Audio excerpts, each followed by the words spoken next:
እግዚአብሔር ተጠጉ። በምንድን ነው የምንጠጋ?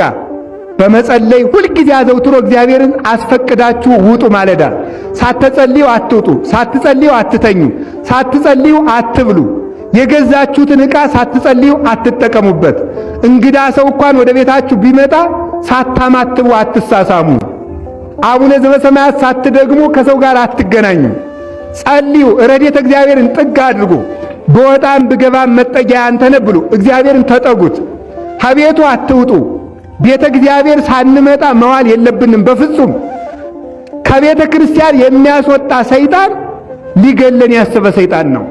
ስለዚህ ቤተ ክርስቲያን ሳትገቡ ከኋላችሁ ሊያጠፋችሁ አስቧል ማለት ነው። ረድኤተ እግዚአብሔርን ጥግ ማድረግ፣ ከሱ መጠጋት። በምን እንጠጋ? በንስሐ እንጠጋ። በምን እንጠጋ? ቤተ ክርስቲያን በመምጣት። በምን እንጠጋ? በጸሎት። በምን እንጠጋ? በቁርባን። በምን እንጠጋ? ንጹሕ በመሆን። እግዚአብሔር ንጹሕ ነገር ይወዳልና ንጹሕ ነገር ወዳለበት ስለሚመጣ ክፋታችን ስናቆም እግዚአብሔር ወደኛ ይጠጋል። እግዚአብሔር ከኛ ጋር ሲሆን ደግሞ ዓለም እናሸንፈዋለን።